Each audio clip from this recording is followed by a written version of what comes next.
In one of our meetings, Mr. Peter Chow, one of our T Synergy students, who is a contractor, shared with us that he was charmed by his business rivals. He had a big lump, bigger than a tennis ball, on his neck, and a creature that looked like a goblin lived inside this lump, followed him everywhere and even to Australia. He went everywhere to get rid of it, but he could not. One night, Mr. Peter dreamt that Master Wong went to visit him and was wearing a long yellow golden robe with a golden dragon across the chest. Master Wong put one of his hands on the goblin's head, and blood drained out of the goblin's hands, and the goblin just disintegrated. The next morning, Mr. Peter noticed the big lump on his neck had disappeared. All of us who were at the meeting also noticed it too. This is one of the many incidents that I have witnessed that Master Wong has the power to overcome evil charms and evil spirits.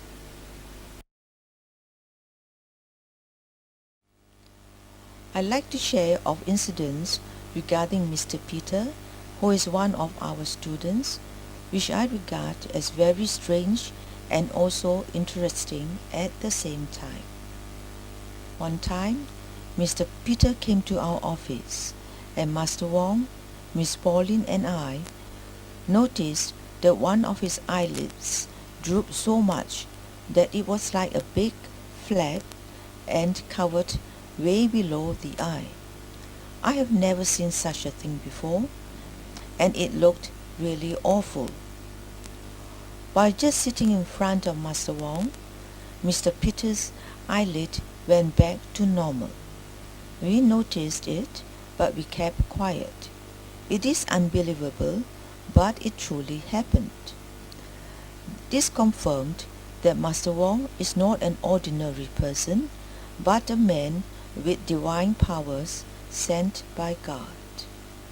Master Wong knew that Mr. Peter did not keep his promise of not going to the temple for magic charms, and hence the punishment from God or the demons could have caused it. Anyway, Master Wong asked him whether he went or not, to which he replied that he went to the temple only to collect medicine.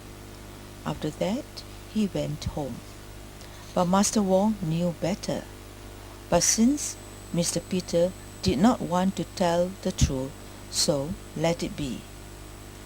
After about a week later, Mr. Peter came again, and his eyelid drooped again, like the first time, and again, just by sitting in front of Master Wong, he was healed. Again, Mr. Peter said that he went to the temple to collect medicine. After that, he went back. Master Wong again warned him not to go to the temple for magic charms anymore. The third time, which is a Sunday, the same problem rose up again, but this time Master Wong refused to see him when Mr. Peter called out. Later, he came to our office, but Master Wong was not in, and he followed us to the church, hoping to meet Master Wong there. We noticed that Mr. Peter was unwell and had to squat down to wait for us to close the office door. At the church, he went in, but only for a short while.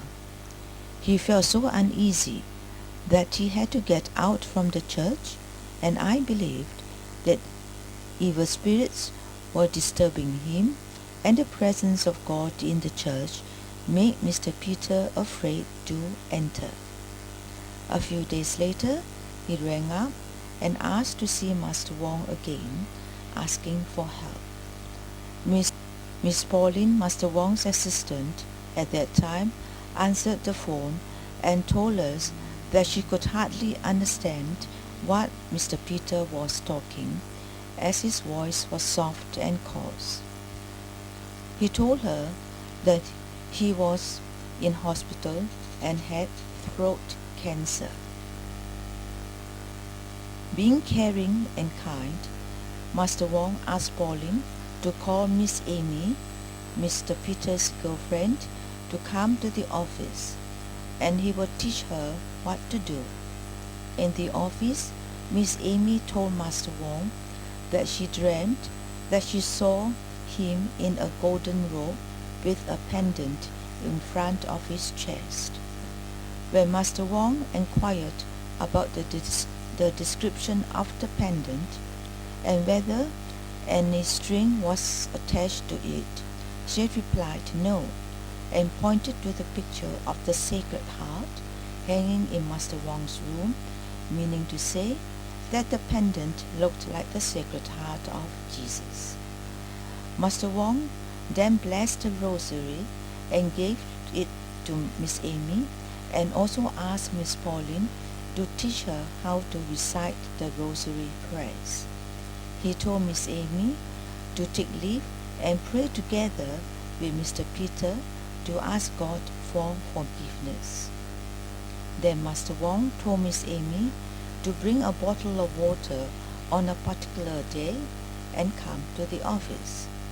He would then bless it and ask Miss Amy to give the water to Mr. Peter to drink, and she agreed.